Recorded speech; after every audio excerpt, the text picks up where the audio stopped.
Hey friends, welcome back. Inspired by a conversation I had on my Discord, I wanted to talk about artillery today. It's up there as one of the most fundamental aspects of modern warfare, hence why it's often nicknamed the king of battle. But we almost never see it in Halo, and outside of Halo Wars 1 and 2, we don't see any named vehicles used by the UNSC. And as such a critical component of maneuver warfare, it begs the question, why doesn't the UNSC leverage artillery, especially when the Covenant do? Let's start by discussing the huge artillery imbalance that exists in Halo.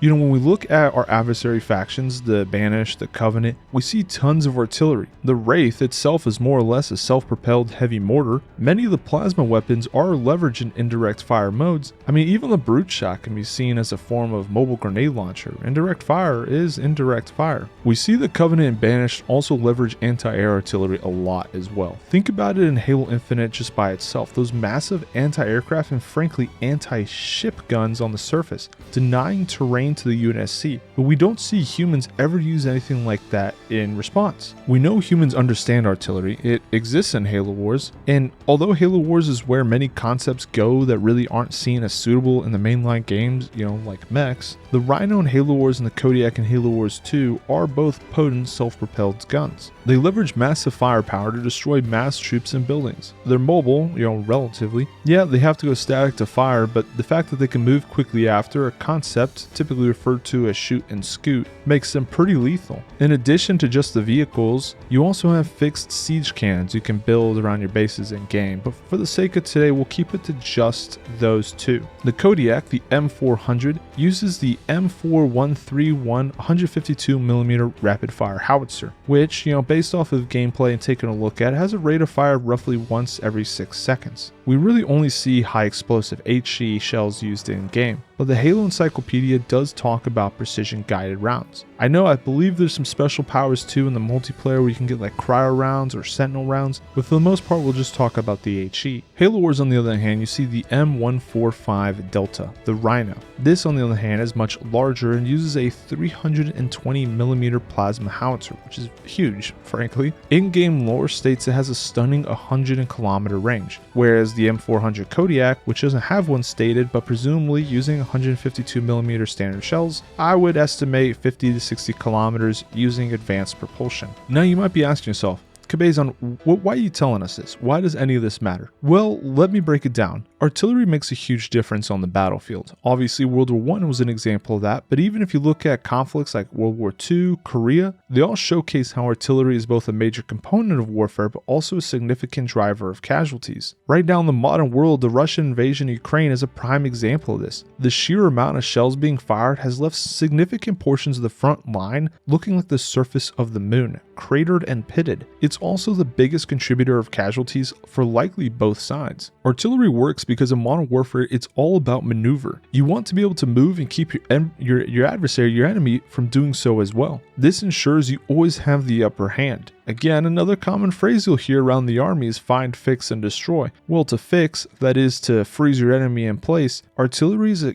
really good bet. The idea is simple. You fix your adversary in place while your own forces maneuver onto them, ideally from an angle of direction that exposes the enemy, a position of advantage. Artillery, being long-range standoff fires, can hit troops, vehicles, or buildings from a distance, and it typically does a great job of keeping people in cover with their heads down, exposing them to being flanked. Diving into just specifics now, there's a few major players in the self-propelled gun family. For something that is wheeled and looks like the Kodiak, well, you have the Archer and Caesar families of vehicles. Then, when we talk about track, there's things similar like the M109 Paladin, the Polish Crab, the German PZH 2000, all of which have actually been donated to Ukraine and have seen exceptional use and success on the battlefield. The thing to note though is these are 155mm NATO standard guns. The Kodiak actually uses the 152mm, which is a post-Soviet, really a Soviet shell standard typically used by post-Soviet bloc nations. I found this slightly curious because if you look into Halo, a lot of the calibers used are typically related to NATO standard, and this is one of the rare ones that's more of a post-Soviet bloc standard. The closest equivalent when we talk about Soviet designs would be the 2S-19, which I believe is pronounced the Mista. Now, let's talk about what makes artillery, particularly self-propelled guns, so deadly. Again, this will be the final phrase, but another one, a common phrase, is shoot, move, and communicate. The name of the game in a near peer or a fight amongst equals is mobility. When we look at counterinsurgency wars like what the US and our NATO allies have been fighting for the last couple decades, well, artillery could be staged at either large FOBs or in dedicated batteries and assault targets without much concern for counter battery fire. There will be examples where this is wrong, but for the most part, that assumption was safe to be true. Now you look at Ukraine, where counter battery fire is quick and frankly brutal, especially with the prevalence of drones, and that itself is a topic for another video because of how much that's impacting warfare right now. Self-propelled guns help offset this because they're capable of shooting quickly, maybe not as fast as a Kodiak, but the Archer itself is still capable of one round in just under every 8 seconds. And while it takes a little bit for a round to make its way to the target and, to be spotted by a counter battery radar, this does mean an SPG can fire one or a few rounds, honestly, prepare for movement and get out of there before return fire has a chance to destroy it. Mobility in this case provides them significant survivability. Next, it's worthwhile to discuss the round types in use, particularly the advanced variants utilized by NATO and our allies. Now, if you've watched any of my videos before, you know I love to harp on precision guided weapons, and that's for a good reason. They're incredibly important for success on the battlefield, and artillery is no different.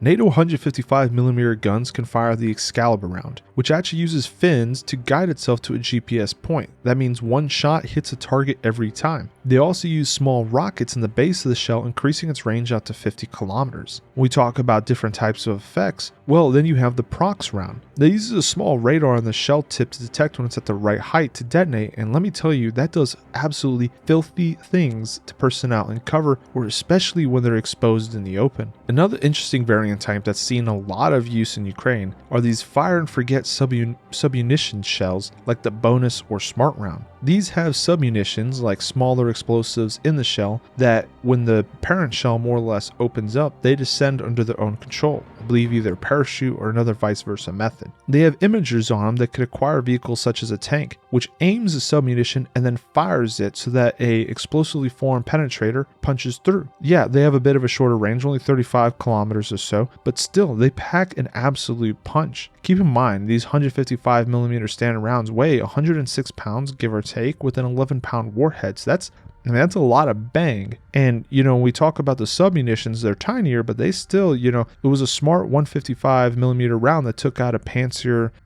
anti-air gun and missile truck simply because it was able to acquire and engage it. The Panzers are supposedly, granted, this is Russia talking, capable of shooting those things down. It's just the capability of artillery to destroy a mobile SAM. It's very, very impressive. Last but not least, and it's a little bit morally gray, there are also artillery shells out there that distribute mines, either anti-personnel or anti-vehicle, which is a very quick way to deny significant portions of terrain to the adversary. So then why, in my opinion, would an SPG, a self-propelled gun like the Kodiak, make a difference in Halo? In the mainline games, is well, if you look at all the utility provided by the munitions I just listed, coupled with the fast rate of fire the Kodiak has, a realistically long range, the mobility, it's a platform that will be able to slam Covenant troops and skedaddle before much return fire. It also helps the Covenant really likes to mass troops, both in game and really also in the books and comics. They love to use fodder like grunts and overwhelm the UNSC through sheer numbers. Being able to drop HE or high frag shells directly on top of them will quickly cut their numbers down, especially since those fodder like grunts don't have shields. Artillery gives you the ability to hit the enemy at a distance, thin their numbers, and prevent them from having the ability to move on you. The Covenant and later the Banished all demonstrate the use of heavy mortars like Wraiths and obviously anti-ship guns to deny terrain to the UNSC, but we don't see the UNSC ever respond in kind. And it kind of ties back into the title. Why doesn't the UNSC do so, especially when the adversary does? And well, it's an interesting question because I actually don't have very many good answers. In other videos I do like this, I could blame gameplay or that it wouldn't be fun, but there's really no reason I could think of we don't see artillery. Like, yes, we can control targeting guns and reach in Halo 4, which is fun, but it's not quite the same as massed fires hitting Covenant forces in the open and thinning their ranks. There's no real reason I can think of besides maybe, it wasn't the vibe that Bungie wanted to include. And 343, well, they weren't going to shake the wagon that much. At the end of the day, I really feel like it would have made a significant difference, allowing the UNSC to leverage more firepower against their enemy. But it is just a game. I hope you guys enjoyed this week's video. Keep in mind, like I said, I'll be doing on Wednesdays my Halo X-Files series, where we take a look at weird and interesting concepts that exist out there in the Halo universe, in line with my more regular videos. If you ever want to reach out to me with ideas, you can obviously hit me up in the comments. I actually do read all of them, please be nice. Otherwise, feel free to join the Discord or hop on Twitter. I'm always here for you guys' comments and feedback. In the meantime, be safe, take care, and enjoy your weekend.